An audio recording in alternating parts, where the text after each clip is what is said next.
శ్రీ మహాగణాధిపతే నమః. శివాయ గురువే నమః. శ్రీమాత్రే నమః. ముక్తాలంకృత సర్వాంగమిందు గంగాధరం హరం ఛాయేత్ కల్పతరోర్మూలే సమాసీనం సహోమయం. ముత్యాలంకృత ఆ ముత్యాలతోటి చక్కగా అంతా అలంకరింపబడినటువంటి ఆ గంగాధరుణ్ణి, పార్వతీదేవితో కలిసి ఉన్నటువంటి ఆ యొక్క పరమాత్మని, కల్పతరువు లాంటి ఆ యొక్క ఆది దంపతులకి వాళ్ళకి నమస్కారం పెట్టుకుంటూ మనం రుద్రంలోకి వెళ్ళి ప్రయత్నం చేద్దాం. అయితే నిన్న మనం చెప్పుకున్నాం, నిన్న మొన్న చమకంలోని 2వ అనువాకం 1వ అనువాకం ఇవి చెప్పుకున్నాం. నిన్నటి మంత్రం ఏంటంటే జ్యేష్ఠంచమే ఆధిపత్యంచమే మన్యుచ్చమే భామచ్చమే అంబచ్చమే జయమాచమే మహిమాచమే వరిమాచమే ప్రతిమాచమే వర్మాచమే ద్రాఘాయాచమే వృద్ధంచమే వృద్ధిశ్చమే సత్యంచమే శ్రద్ధాచమే జగచ్చమే ధనంచమే వశశ్చమే త్విషిష్టమే క్రీడాచమే మోదశ్చమే జాతంచమే జనిష్యమాణంచమే సూక్తంచమే సుకృతంచమే విత్తంచమే వేత్యంచమే భూతంచమే భవిష్యంచమే సుగంచమే సుగధంచమే బుద్ధంచమే బుద్ధిశ్చమే క్లుప్తశ్చమే క్లుప్తిశ్చమే మతిశ్చమే సుమతిశ్చమే. స్వామి, నాకు ఎటువంటి మతిని నువ్వు ప్రసాదించవలసింది అని మనం చెప్పుకున్నాం. చక్కగా నా శరీర అవయవాలు ఎలా ఉండాలి, దేహకాంతి ఎలా ఉండాలి, నేను ఏ విధంగా బలంగా ఉండాలి, ఏ విధంగా తుష్టిగా ఉండాలి, పుష్టిగా ఉండాలి, ఇలాంటివన్నీ కూడా మనం నేర్చుకోవడం జరిగింది. ఇవాళ 3వ అనువాకం గురించి మనం చెప్పుకునే ప్రయత్నం చేద్దాం. శంచమే మయశ్చమే ప్రియంచమే అనుకామశ్చమే కామశ్చమే సౌమనసశ్చమే భద్రంచమే శ్రేయశ్చమే వశశ్చమే యశశ్చమే భగశ్చమే ద్రవిణంచమే ఎంతాచమే ధృతాచమే క్షేమశ్చమే ధృతిశ్చమే విశ్వంచమే మహశ్చమే సంవిశ్చమే జ్ఞాతృంచమే సూశ్చమే ప్రసూశ్చమే క్షీరంచమే లయశ్చమే ఋతంచమే అమృతంచమే క్ష్మంచమే నామాయశ్చమే జీవాతుశ్చమే దీర్ఘాయుత్వంచమే అన్మిత్రంచమే అభయంచమే సుగంచమే సూషాచమే సుదినంచమే సుగంచమే సేనంచమే సూషాచమే సుదినంచమే. స్వామి, పరమాత్మ, నాకు ప్రతిరోజు మంచి రోజే కావాలి. అది ఏది మంచి రోజు నాకు అంటే, ఏ రోజైతే ప్రాతకాలానికి పూర్వం అంటే సూర్యోదయానికి పూర్వమే నిద్రలేచి నేను సంధ్యావందనము, నా నిత్యానుష్ఠానం ఏదైతే ఉందో దేవతార్చన అవి చేసుకుని చక్కగా దీపారాధనలతో సహా చేసుకుని పరమాత్మకి కావాల్సినటువంటి సమస్త వస్తు ద్రవ్యాలతోటి నేను అర్చన చేసుకున్న తర్వాత నాకు కలిగిన దాంట్లో పాత్ర తిరిగి నేను దాన ధర్మాలు చేసిన రోజున ఆ రోజు నాకు సుదినంచమే, చాలా మంచి రోజు అని చెప్పబడుతోంది. సంవత్సరంలో ఎన్ని రోజులు ఉన్నప్పటికీ కూడా అవి మంచి రోజుల కింద పరిగణింపబడటానికి వీలు లేదు. ఇవాళ ఏదో ఒక నాకు వ్యాపారంలో కలిసి వచ్చింది, ఒక 10 లక్షల లాభం వచ్చిందంటే అది మంచి రోజు మనం మురిసిపోతూ ఉంటాం. కానీ అది మంచి రోజు కాదని చెప్తున్నాడు పరమాత్మ. ఎప్పుడు మంచి రోజు అంటే నువ్వు సూర్యోదయానికి పూర్వమే లేచి సంధ్యావందనాధికాలు తీర్చుకుని నిత్యానుష్ఠానం చేసుకుని చక్కగా దాన ధర్మాలు చేసి నీ బంధువులతోటి, నీ పిల్లలతోటి, అక్కచెల్లెలతోటి, తల్లిదండ్రులతో కలిసి తిన్న రోజు మంచి రోజు. అది పండగ రోజు అని చెప్పబడుతుంది, అదే ఉత్తమమైన రోజు అని చెప్పబడుతుంది. అంతే తప్ప ఇవాళ 10 లక్షలు తెచ్చుకున్నాం, ఒక్కళ్ళు తెచ్చుకున్నాం, వండుకున్నాం, తిన్నాం, హ్యాపీగా ఉన్నట్టు అది మంచి రోజు కాదు అని అర్థం అనమాట. అంటే మనకి పరమాత్మ ఏది మంచి రోజు నీకు అనేది కూడా మనకి పరమాత్మ ఇక్కడ మనకి తెలియజేయడం జరిగిందనమాట. అంటే మనం ప్రతిరోజు మంచిగా ఉండటానికి మనం ప్రయత్నం చేయాలి. అంటే ప్రతిరోజు కూడా శుభ్రంగా సూర్యోదయ పూర్వమే నిద్ర లేవటం, స్నానాధికాలు ముగించుకుని సంధ్యావందన చేసుకుని చక్కగా అర్చన చేసుకుని కలిగిన దాంట్లో పేద సాధులకి దాన ధర్మం చేసుకుని అందరితో కలిసి బంధువులతోటి అందరితోటి కలిసి భుజించాలన్నమాట.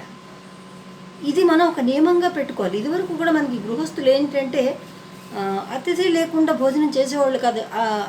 ఆ పద్ధతి కొందరికి ఆనవాయితీగా ఒక నియమంగా ఒక నిష్ఠగా కూడా ఉండేదన్నమాట. అవి చాలా మంచి రోజులు అని చెప్పబడుతున్నాయి. ఇవాళ అట్లా కాదు, ఎవరైనా వస్తారేమో అని భయం కొద్ది మనం తలుపులు వేసేసుకుని తింటున్నాం, ఎవరికి తెలియకుండా వండుకుని తింటున్నాం, ఎంత సంపాదిస్తున్నాం ఎవరికి తెలియకుండా దాచుకుంటున్నాం, మేలుకొచ్చినప్పుడే నిద్రలేస్తున్నాం, చేత అయిన రోజు పూజ చేస్తున్నాం, చేతకాని రోజు పూజ చేయట్లేదు. అంటే మనకి మంచి రోజులు ఏవి? కాబట్టి పరమాత్మ మనకి ఏ విధంగా ఉంటే మంచి జరుగుతుంది, ఏ విధంగా ఉంటే మంచి రోజు అనేది మనకి ఇక్కడ పరమాత్మ తెలియజేస్తున్నాడు అనమాట. ఇంకా దీర్ఘాయుత్వంచమే, దీర్ఘాయువు కలిగి ఉండాలి, చక్కగా 100 ఏళ్ళు చూడాలి. మొదటి మంత్రంలో చెప్పుకున్నాం మనం. వృద్ధాప్యాన్ని కూడా చూడాలి. మనవలు, మనవరాళ్ళు, కోడళ్ళు, అల్లుళ్ళు, కూతుళ్ళు, ఇలా వీళ్ళందరితో కలిసి ఆనందంగా ఉండాలి. అది కూడా మంచి రోజులని చెప్పబడుతున్నాయి అన్నమాట. పరమాత్మ మనకి ఏమేం కావాలో ఆయనే చెప్తున్నాడు ఇంకా.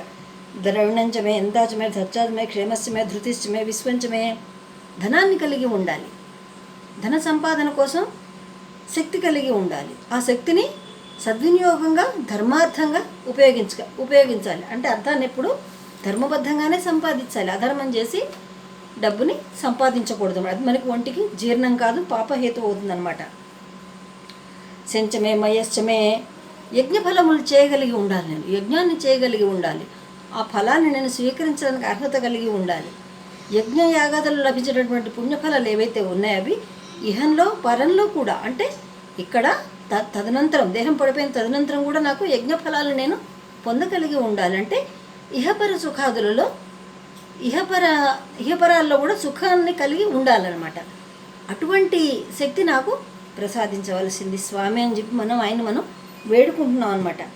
ఇంకా మయశ్చమే, ప్రియంచమే, అనుకామశ్చమే, కామశ్చమే. నాకు ఇష్టమైనవే లభించాలి. లభించినవన్నీ కూడా నాకు ఇష్టమై ఉండాలి. ఇష్టం లేని వెన్నున్న ఉపయోగం ఏముంది చెప్పండి. అలాగే మనకి లభించినవన్నీ ఉత్తమం కానప్పుడు మనం ఏం చేయలేము. ఉత్తమమైనవి లభించకపోయినా మనం ఏమి చేయలేము. మనకి అసంతృప్తిగా ఉంటాం. అక్కడ తృప్తి అనేది ఉండదన్నమాట. కాబట్టి స్వామి, నాకు ఏవి ఇష్టమో అవి లభించేలా నాకు నువ్వు అనుగ్రహించు. నువ్వు ఏవైతే అనుగ్రహించావో వాటి పట్ల నేను ఇష్టంగా ఉండేట్లుగా నన్ను అనుగ్రహించు. మనకి ఏవో పెద్ద పెద్ద కోరికలు ఉంటాయి, చాలా కోరికలు ఉంటాయి. హిమాలయాలు ఎక్కేసాలి, హిమాలయాన్ని తెచ్చి ఇంట్లో పెట్టుకోవాలి, ఇలా రకరకాలైన కోరికలన్నీ ఉంటాయి. అవన్నీ తీరాలంటే తీరవు కదండి. కాబట్టి స్వామి, నువ్వు నాకు ఏమి ఇస్తావో అవి నేను ఇష్టంగా స్వీకరిస్తాను. నాకు ఇష్టమైనవే నువ్వు ఇస్తావు, ఎందుకంటే నువ్వు పరమాత్మవి కాబట్టి. సౌమనసశ్చమే, భద్రంచమే, శ్రేయశ్చమే, వశశ్చమే, యశశ్చమే. సౌమనసశ్చమే, మంచి మనసు కలగాలి. వాళ్ళు నా బంధువులై ఉండాలి. నేను కూడా వాళ్ళ పట్ల సుమన అంటే మంచి మనసుతో ఉండాలి. వాళ్ళకి ఆపద వచ్చినా, కష్టం వచ్చినా, సుఖం వచ్చినా, పండగ వచ్చినా అందులో నేను పాలు పంచుకోగలగాలి. వాళ్ళు నన్ను చక్కగా మనస్ఫూర్తిగా ఓదార్చగలగాలి, మనస్ఫూర్తిగా ఆహ్వానించగలగాలి, మనస్ఫూర్తిగా నాకు కావాల్సిన వాళ్ళు అందజేయగలగాలి. నేను కూడా వాళ్ళకి ఏం కావాలో మనస్ఫూర్తిగా నేను వాళ్ళకి ఇవ్వగలగాలి. స్వామి ఇంత చక్కగా చూడండి, బంధుప్రీతిని కలిగి ఉండు అని చెప్తున్నారనమాట. బంధుప్రీతి ఎవరికైతే లేదో వాళ్ళు కాకి జన్మ ఎత్తుతారని చెప్తుంది శాస్త్రం. కాకి ఏం చేస్తుంది, చచ్చినప్పుడు అక్కడ ఏదైనా ఇంత ఆహార పదార్థం పడ్డప్పుడు కావు కావు కావు కావుమని అరుస్తుందండి. 10 కాకులు 100 కాకులు వస్తే కానీ ఆహార పదార్థాన్ని ముట్టదనమాట. ఎందుకని, నువ్వు మంచి జన్మలో ఉన్నప్పుడు ఎవరిని పిలవలేదు, ఎవరిని పెట్టలేదు, కాబట్టి నీకు కాకి జన్మ వస్తుంది. కాబట్టి కనీసం పండగలకి, పబ్బాలకైనా సరే ఏదో ఒక రోజు అతిథి సత్కారం ఖచ్చితంగా చేసి తీరాలన్నమాట. అతిథుల్ని పిలవటం, వాళ్ళకి శుభ్రంగా సత్కారం చేయడం, ఇవన్నీ కూడా చేయాలి. ఇందులో ఈ జీవన విధానంలో అది ఒక భాగం అనమాట. మనకన్నా పెద్దలు అనుకోండి, వాళ్ళని పూజించవలసి వస్తుంది మనం, అతిథి పూజ. ఈ విధంగా ఒక గృహస్థు ఏ విధంగా మసులుకోవాలి, ఒక మనిషికి కావాల్సినవి ఏంటనేది ఇందులో మనకి ఖచ్చితంగా తెలియజేయడం జరిగిందనమాట. జీవాతుశ్చమే, మిత్రంచమే, అభయంచమే, సుగంచమే, సేనంచమే, సూషాచమే. మంచి మిత్రులు ఉండాలి. మనకి ఎవరు కనపడితే హాయ్ అలాగానే ఫ్రెండ్షిప్ చేసేస్తాం. వాళ్ళు మంచివాళ్ళ, చెడ్డవాళ్ళ, వాళ్ళ నడత ఏంటి, వాళ్ళు మనకి ఏ విధంగా వాళ్ళు మనం ఉపయోగించుకుంటారని కూడా చూసుకోవాలి. ఎందుకంటే పలకరించిన వాళ్ళందరూ స్నేహితులు అయిపోరు కదండి. పలకరించినంత మాత్రాన స్నేహితులు కాకుండా కూడా పోరనమాట. మంచి స్నేహితులు చాలా అరుదుగా ఉంటారు. వాళ్ళు 100 ఏళ్ళు వచ్చినా సరే అలాగే స్నేహం కంటిన్యూగా ఉంటుంది వాళ్ళది. కాబట్టి మంచి స్నేహాలు మనకి లభించాలి. ఇప్పుడు దుర్యోధనుడు ఉన్నాడు, కర్ణుడు దుర్యోధనుడు స్నేహం చాలా మంచిది అందరు చెప్పుకుంటూ ఉంటారు. కానీ అది ఎంత దోషభూయిష్టమైనటువంటి స్నేహమో మనకి మహాభారతం క్లియర్గా తెలుస్తుంది అనమాట. కర్ణుడు ఎలాంటి వాడు, దుర్యోధనుడు ఎలాంటి వాడని. కాబట్టి మనం మంచిని గ్రహించగలగాలి. వీళ్ళు మన వాళ్ళ కాదా, మనకి వీళ్ళ వల్ల మనకు అపకారం జరుగుతుందా. కొన్ని బంధాలు ఉంటాయి, కొన్ని స్నేహాలు ఉంటాయి, అవి ఏమవుతాయి మనకి ఇహంలో పరంలో కూడా భ్రష్టత్వాన్ని ప్రాప్తిస్తాయి అన్నమాట. కొందరు స్నేహం వల్ల మనం పతనమైపోతాం, జారిపోతాం. ఇక్కడ జారిపోతాం, పరువు కీర్తి ప్రతిష్ట పోగొట్టుకుంటాము, ఊర్ధ్వలోకాలకు కూడా వెళ్లకుండా ఆ స్నేహం అడ్డం పడుతుంది. కాబట్టి అటువంటివి ఏమన్నా ఉంటే మనం గమనించుకుని జాగ్రత్తగా పరమాత్మను వేడుకుని తప్పించుకునే ప్రయత్నం చేయాలన్నమాట. జీవాతుష్టమే, దీర్ఘాయుత్వంచమే, అనుమిత్రంచమే, అభయంచమే. భయం లేకుండా ఉండాలి అంటే ధైర్యంగా ఉండాలి, చక్కగా నిష్కల్మషంగా ధైర్యంగా సాహసోపేతంగా ఉండాలి. పిరికితనం అనేది ఉండకూడదు. పిరికివాడు ప్రతిరోజు మరణిస్తాడు, ధైర్యవంతుడు ఏదో ఒక్కరోజే చచ్చిపోతాడు. కాబట్టి పిరికితనాన్ని వదిలేసేయాలి. పిరికితనం మన దరిదాపుల్లో కూడా రాకూడదనమాట. కృతంచమే అమృతంచమే, నేను ఎప్పుడు సత్యాన్నే పలకాలి, అబద్ధం ఆడకుండా నన్ను కాపాడు స్వామి, ఎందుకంటే సత్యస్వరూపం నువ్వు కాబట్టి నేను సత్యాన్ని పలకాలి. ఈ విధంగా ధృతిష్టమే, చక్కగా నేను ధృతి కలిగి ఉండాలి. పేరు, కీర్తి, ప్రతిష్ట, గౌరవం ఇవన్నీ కూడా కలిగి ఉండాలి. ఇంతేనా? ఇంకా సుగంచమే, సేనంచమే, సూషాచమే, సుదినంచమే. నేను ఎటువైపు అయితే నడుస్తున్నానో నా మార్గం ఏదుందో అది నాకు సుగమంగా ఉండాలి, కష్టతరం కాకుండా ఉండాలి, హాయిగా ఉండాలి. ఆ మార్గం అనేది సంతోషంగా, సుఖంగా, శాంతిగా, పుణ్యప్రదమై ఉండాలన్నమాట. అటువంటి నాకు గమనాన్ని ప్రసాదించవలసింది. శయనంచమే, సూషాచమే, సుదినంచమే. శయనంచమే, మంచి చక్కటి మంచము, చక్కటి పరుపు, చక్కటి దిండు, ఇవి కూడా కావాలి నాకు. ఎందుకంటే ఇవన్నీ అనుభవించిన తర్వాత నేను పడుకోవాలి కదా. బాగా తిన్నా, హాయిగా పప్పు, నెయ్యి, పెరుగు వేసుకుని తిన్నా, నిద్ర వచ్చింది, ఎక్కడ పడుకుంటాను నేను. కాబట్టి ఆ మంచం కూడా పరమాత్మ స్వరూపం చెప్పబడుతుంది. తల కింద పెట్టుకునే దిండు కూడా పరమాత్మ స్వరూపం. మనకి సుఖంగా సౌకర్యవంతంగా ఉండాలి. అది తల ఇంతను దిండు ఇంత, లేదా దిండు ఇంత తల ఇంత ఉందనుకోండి, మెడలు బెణికిపోయి ఈ స్పైనల్ కార్డుకి సంబంధించిన డిసీజులన్నీ వస్తాయి అన్నమాట. కాబట్టి అలాంటివి కాకుండా మంచిగా ఉండాలి. సూషాచమే, సుదినంచమే, చక్కటి నిద్ర ఉండాలి. ఇవన్నీ నేను ఇట్లా గడిపిన రోజున, ఇవన్నీ నేను ఆచరించిన రోజు అది మనకి సుదినం అని చెప్పబడుతుంది. అది మంచి రోజు అని చెప్పబడుతుంది. ఎప్పుడు పొద్దున్నే లేవటం, కాలకృత్యాలు తీసుకుని శుభ్రంగా సంధ్యావందన చేయటం, సంధ్యావందన లేకపోతే మామూలుగా అర్చన చేసుకోవటం, ఎందుకంటే అందరికీ సంధ్యావందన ఉండదు కాబట్టి అర్చన చేసుకోవటం, శక్తి కొద్దీ అర్చన చేయాలి. అన్నిటికీ అమాంబాపతు అక్షింతలు, గంపగుత్త, బెల్లం కాకుండా అందరికీ బెల్లం నైవేద్యం పెట్టమన్నారని చెప్పి రోజు పరమాత్మకు బెల్లం ముక్క పెట్టడం, దేవుడు మీద పడేయడం. ప్రతిదానికి వస్త్ర సమర్పమే అక్షింతలు, పుష్పం సమర్పమే అక్షింతలు, గంధం సమర్పమే అక్షింతలు, అన్నిటికీ అక్షింతలే. దేవుడికి కూడా విసుగొచ్చేస్తుంది ఈ పూజ చూసి. ఏమో నాకైతే ఒక్కొక్కసారి నాకు అలాగే అనిపిస్తుంది. శంకర, ఎందుకే అమాంబాపతి గంపగుత్త పూజలు ఎందుకు నాకు అనిపిస్తున్నారు? అమాంబాపతికి బెల్లమే నైవేద్యం, గంపగుత్త అక్షింతలు అనమాట. ఇంకా బెల్లం ముక్క, గంపడు అక్షింతలు పెట్టుకుంటే చాలు, ఆ రోజు శాస్త్రోక్తంగా పూజ అంతా అయిపోయినట్టు లెక్క. నీకు లభించని రోజున నువ్వు ఆపద్ధర్మంలో ఉన్నప్పుడు, లేదా ప్రయాణాల్లోనో పొరుగురులోనో ఉన్నప్పుడు, అప్పుడు నీకు ఇవి చెల్లుబాటు అవుతాయి. ప్రతిరోజు ఇంట్లో కూడా ఇలాగే చేస్తా అంటే పరమాత్మ నీకు కూడా అలాగే చేస్తాడు. రోజు కూడా నువ్వు ఒక కూర వండుకోవాలంటే నీకు ఎన్ని కావాలి? ఆవాలు కావాలి, జీలకర్ర కావాలి, చాయ్ మినపప్పు కావాలి, నూనె కావాలి, ఉప్పు, కారాలు ఇవన్నీ కావాలి ఒక కూర చేయడానికి. అలాగే మన పెరుగు కావాలి, పచ్చడి కావాలి, నెయ్యి కావాలి, అన్నం కావాలి, ఇన్ని కావాలి నువ్వు తినాలంటే. దేవుడికి ఇంత బెల్లం ముక్క పెడతావు ప్రతిరోజు, అదే నా నైవేద్యం. కుదిరినప్పుడు చెయ్యి, అందులో ఏ దోషం ఉండదు. మనసు మనకి తృప్తిగా ఉండాలి. కాబట్టి సమస్త వస్తు విస్తారమైన ద్రవ్యాలతోటి పరమాత్మకి పూజ చేసే ప్రయత్నం చేయి. నీకు లభించిన వాటి కోసం నువ్వు పరిగెత్తక్కర్లేదు. శంకరాచార్యుడు కూడా చెప్పాడు ఆ మాట, నువ్వు లేని తెచ్చి పెట్టుకోక్కర్లేదని చెప్పి. గభీరే కాసారే విశతి విజనే ఘోర విపినే విశాలే శైలెచ్చ భ్రమతి కుసుమార్థం జడమతిలాగా పుష్పాలు వెంట పరిగెత్తి ఎక్కడో అడవుల్లోకి వెళ్ళిపోయి, చెరువుల్లోకి వెళ్ళిపోయి పుష్పాలు కోసుకొచ్చి సమయాన్నంతా వృధా చేసుకోవాల్సిన అవసరం లేదు. నీకు లభించిన ద్రవ్యం ఇవాళ ఉంది, గడపలోకి వచ్చాయి పువ్వులు వచ్చాయి, కొను, లేదా చెట్లకు ఉన్నాయి పూలు కొయ్యి, చక్కగా నీకు శాస్త్రబద్ధంగా నీకు అనువుగా విధంగా చేయి, పూజ చేయి. ఇప్పుడు మన ఇంట్లో చెట్లకు పువ్వులు పూయలేదు, నమస్కారం బట్టి ఆ రోజు అక్షింతలు వాడు తప్పు లేదు. నీకు సమయం ఉంది, చెరువులోకి వెళ్ళి పూలు తీసుకునిరా. సమయం ఉంది, అడవులోకి వెళ్ళి పూలు తీసుకునిరా. సమయం లేదు, లభించట్లేదు, అడవే లేదు, అసలు పూలు ఎక్కడ వస్తాయి? కాబట్టి ఆ రోజున ఉన్నదాంతో పూజ చేయి. కానీ పూజ మానకు. నీకు ఏవే ద్రవ్యాలు లభిస్తున్నాయో వాటన్నిటితో కూడా చేసే ప్రయత్నం చేయి. అప్పుడు మనసు సంతోషంగా, సంతృప్తిగా, హాయిగా ఉంటుంది. చెప్పే కదండి, అమాంబాపతి బెల్లం మొక్క, గంపగుత్త, అక్షింతలు, ఇటువంటి పూజలు సాధ్యమైనంత వరకు మానుకుంటే మంచిదని నా ఉద్దేశం. అంటే దోషం కాదు, మీకు లభించినప్పుడు వాటితో చేయండి. లభిస్తే మాత్రం చక్కగా శ్రేష్టంగానే చేయండి. అన్ని పదార్థాలు సమస్త వస్తు విస్తామృత సమాకర్షణోత్సాహ, అన్ని వస్తువులతోటి కూడా కలిపి ఉత్సాహంగా పరమాత్మని చక్కగా పూజ చేసుకోండి అనమాట. గంపగుత్త పూజలు మానేయండి అని చెప్తున్నాను. శంచమే మయశ్చమే ప్రియంచమే కామశ్చమే కామశ్చమే సౌమనశ్చమే భద్రంచమే శ్రేయశ్చమే వశశ్చమే యశశ్చమే భగశ్చమే ద్రవణంచమే ఎంతాచమే. చక్కగా నాకు ఎటువంటి వ్యాధులు లేకుండా చూడు, దీర్ఘ వ్యాధులు, క్షయ లాంటివో లేదా క్యాన్సర్ లాంటివో అలాంటివి లేకుండా నన్ను కాపాడు స్వామి. ఒకటటువంటి నా ప్రారంధం బాలేక నా ప్రాప్తంలో ఆ వ్యాధులు ఉన్నట్టయితే వాటికి తగిన ఔషధం కూడా లభించేలాగా నన్ను అనుగ్రహించు.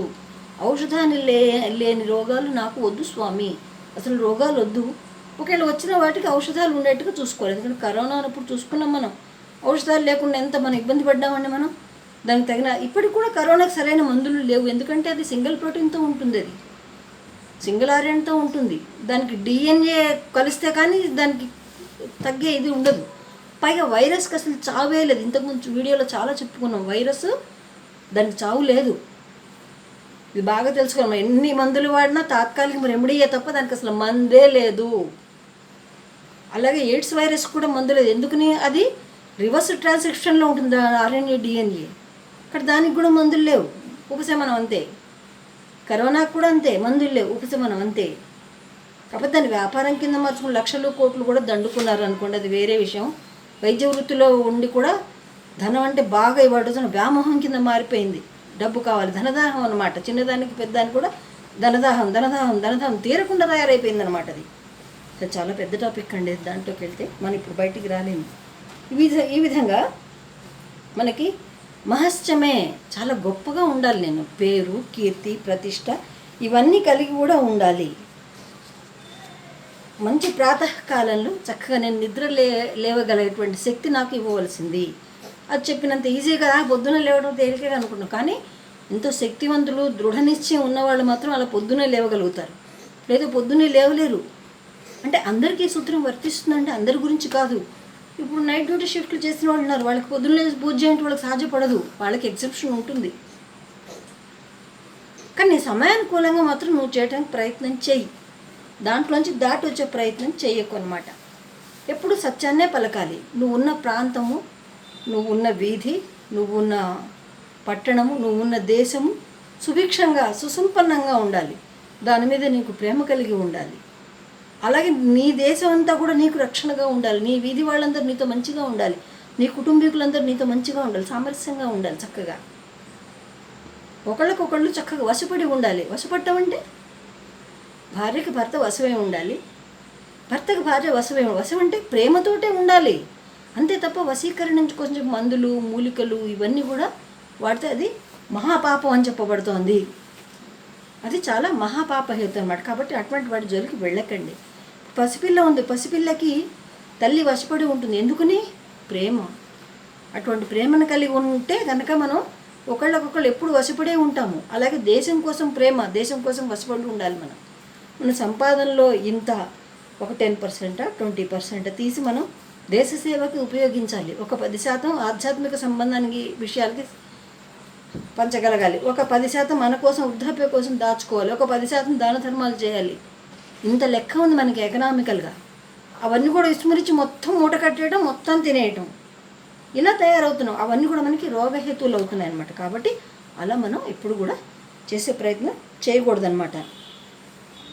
చూసారా, మనకు పరమాత్మ ఇన్ని రకాలుగా నువ్వు హాయిగా ఉండే మార్గాలన్నీ కూడా ఆయన భద్రంచమే హితంచమే, చక్కగా భద్రంగా ఉండాలి. అభద్రతా అభావంతో ఉండకూడదు అనమాట. మనం ఇప్పుడు మన దేశ సరిహద్దులో సైనికులు కాపలా కాస్తున్నారు కాబట్టి మనం భద్రంగా ఉన్న ఫీలింగ్ ఉంటుంది మనకి. కాబట్టి ఏమి ఆలోచించాం, మన పనులు మనం చక్కగా సవ్యంగా చేసుకెళ్ళిపోతాం. అదే మనకి స్వతంత్రం రాకపోయి ఉండేట్లయితే మన బతుకులు ఎంత ఘోరంగా ఉండేవండి. ఇప్పుడు ఆలోచించండి, అసలు ఊహకు కూడా చాలా భయంకరంగా ఉంది కదా అది. కాబట్టి అటువంటి పరిస్థితి ఇప్పుడు లేదు. కాబట్టి మనం ఆ యొక్క శివపరమాత్మ మనం ఎంతో రుణపడి ఉన్నాం, కృతజ్ఞతగా కూడా ఉండాలి.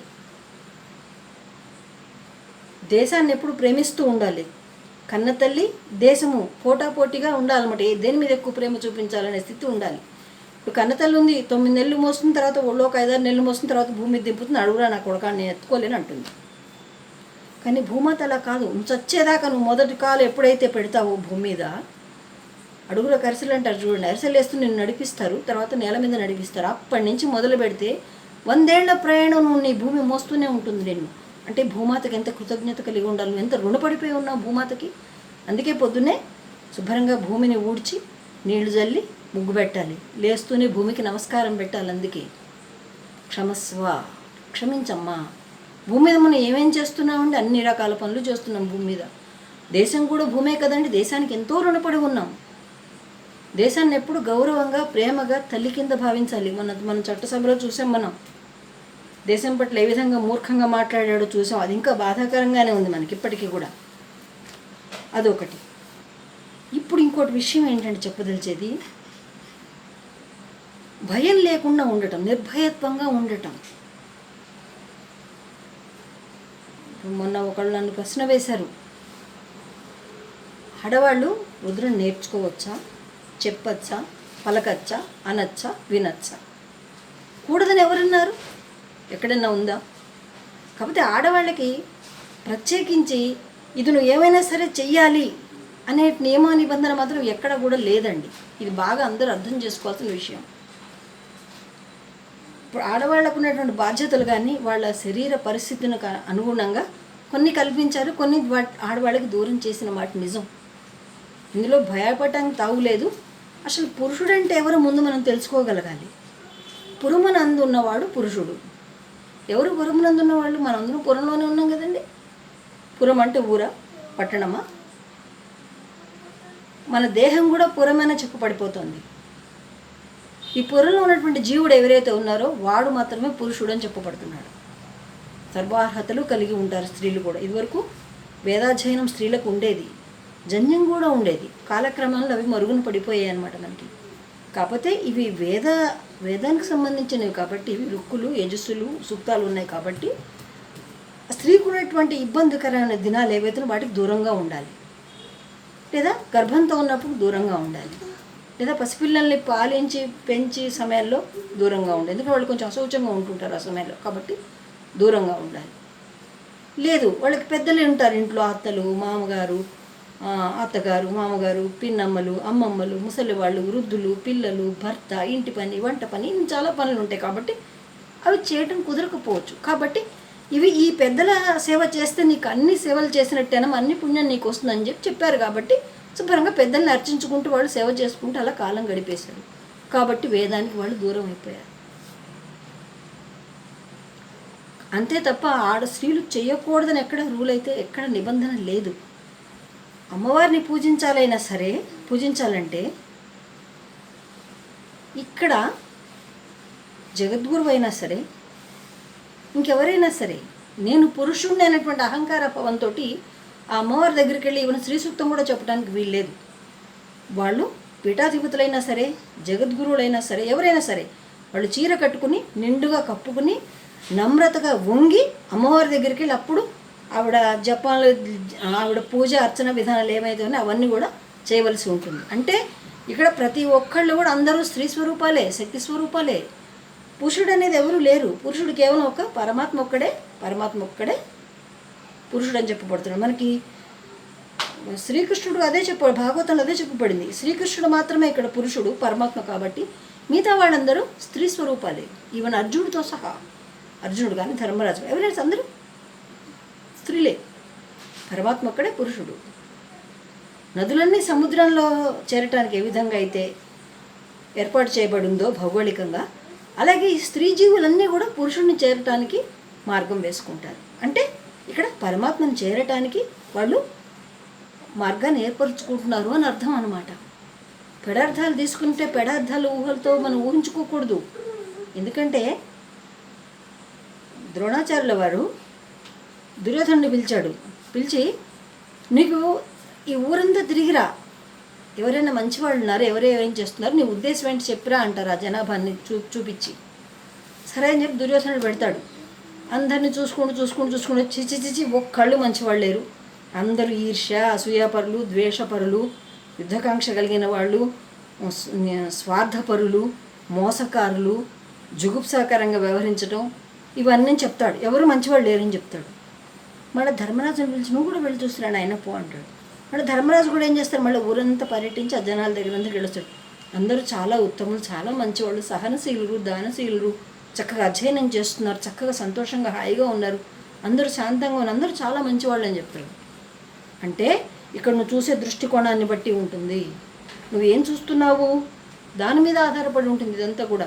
నువ్వు చెడుని చూసావు, చెడే కనపడుతుంది. మంచి చూడు, మంచే కనపడుతుంది నీకు. కాబట్టి మన దృష్టికోణాన్ని మనం సరిచేసుకోవాల్సిన అవసరం ఉంది. పరమాత్మ అందరిలో ఉన్నాడు. అందరూ అర్హులే, శివ పూజకు అందరూ అర్హులే. శివుని చూసి భయపడాల్సిన అవసరమే లేదు అసలు. కపాలేశ్వరుడు, కపాలి. కపాలం అంటే ఇది మన స్కల్. ఇందులో లోపల ఉన్నటువంటిది మెదడు, పుర్రెలో అది ఉంటుంది, మెదడు ఉంటుంది. అంటే మెదడు లేదా? మెదడు లేని వాళ్ళు మాత్రమే శివుడి గురించి అపోహపడతారు. తలకాయ లేని వాళ్ళు మాత్రమే శివుడి గురించి భయపడతారు. నీకు తల ఉంది, మెదడు ఉంది, మంచి దృష్టి ఉందంటే నీకు శివుడు ఖచ్చితంగా నీకు అనుగ్రహిస్తాడు.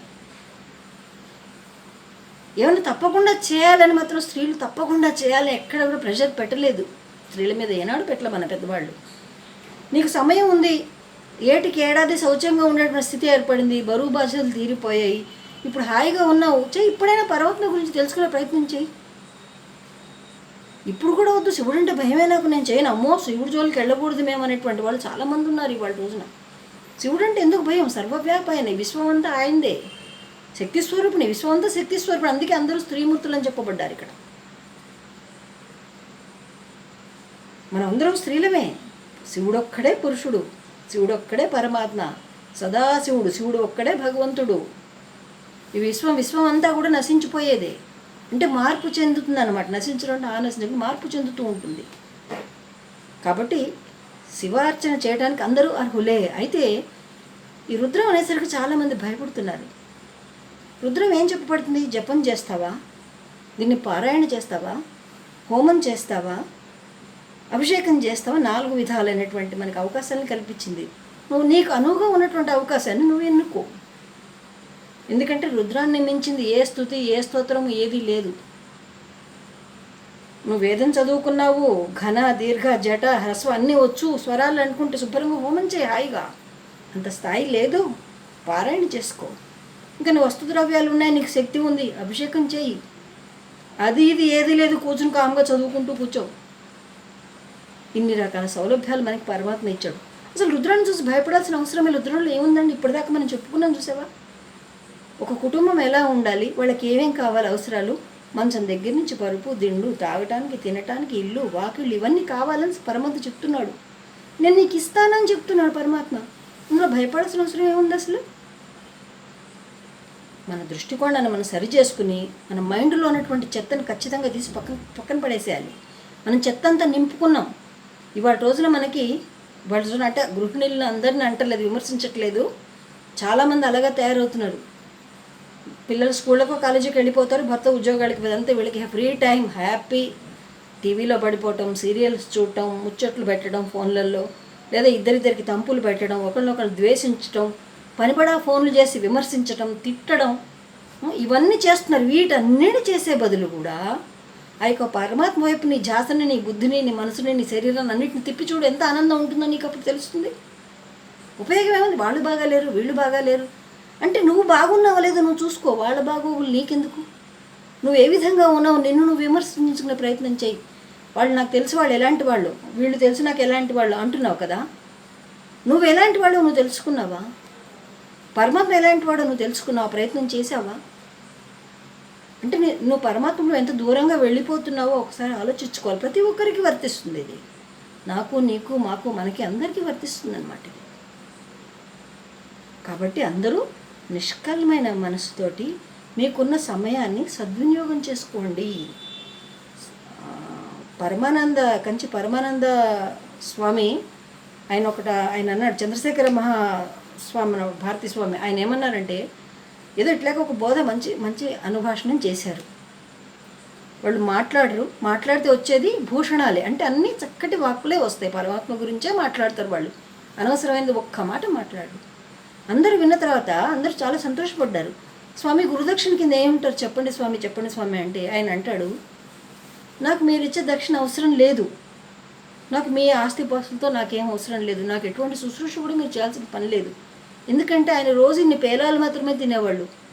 పేలాలంటే తెలుసు కదండి, మరమరాలు. అవి కొద్దిగా వేయించేసి ఆ వేయించిన మరమరాలు తినేవాళ్ళు ఇన్నంతే. ఆయనకి ఇంకేం కావాలి, ఇంకేం అవసరం లేదు. మరి మేము గురుదక్షిణ ఇవ్వాలి కదా, గురుదక్షిణ లేకపోతే ఎలా స్వామి అంటే, మీరు రోజుకి మీ వయసుకి ఎంత ఇప్పుడంటే ఒక 50 సంవత్సరాలు అంటే 50 నిమిషాల సేపు మీరు భగవంతుడి దగ్గర కూర్చోండి.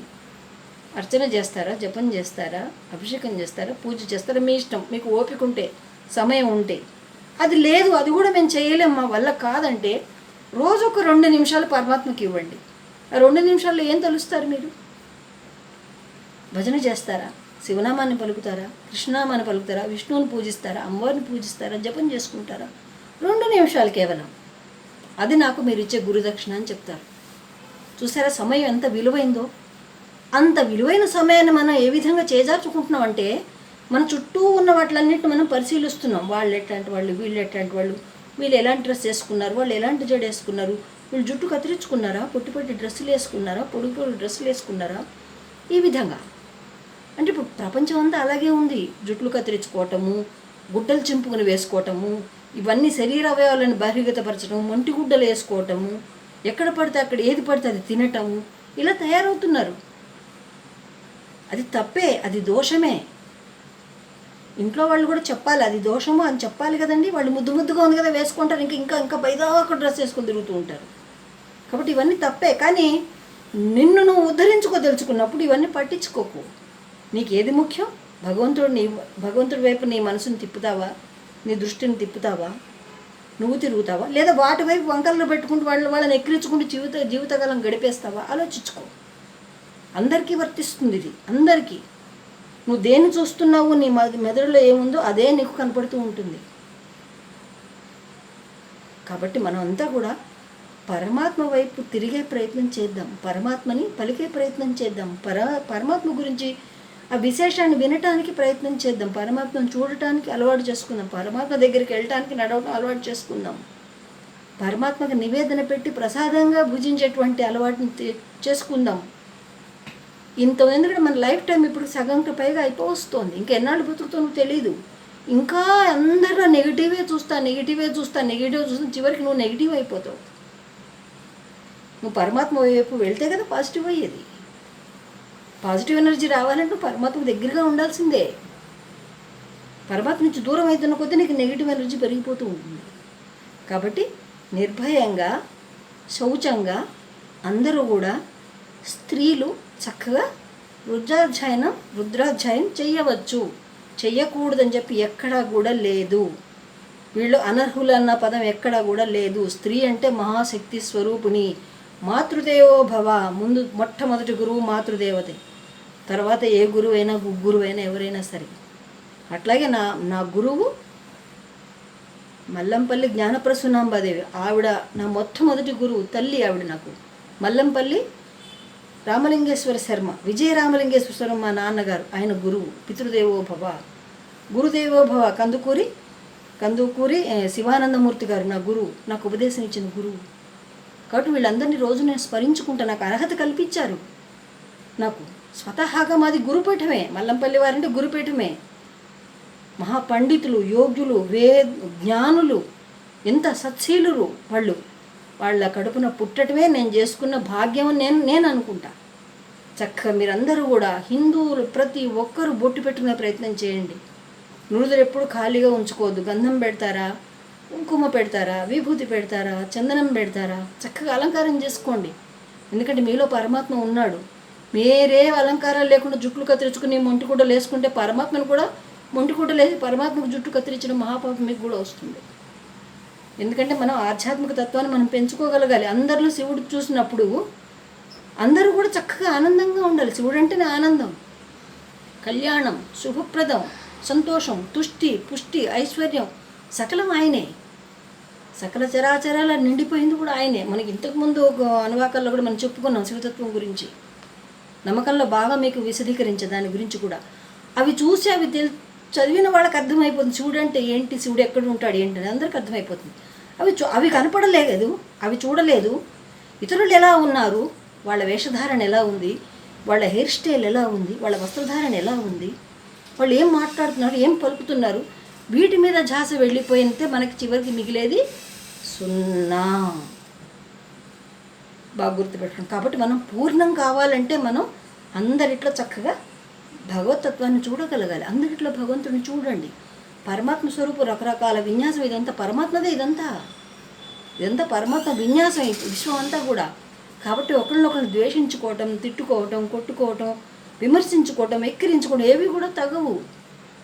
ఏ జీవుడికి, ఆ శరీరంలో జీవుడికి ఏది ఇష్టమో దాన్ని అవలంబిస్తాడు. వాడ పురాకృత కర్మను బట్టి నడుస్తుంది. అది కూడా శివుడికి ఆనందమే అది కూడా. కానీ విమర్శించే హక్కు నీకు లేదు, ఎవరికి కూడా లేదు. ఇది తెలుసుకుంటే మనకి శివతత్వం బాగా అర్థమవుతుందండి. జై హింద్, మేరా భారత్ మహాన్.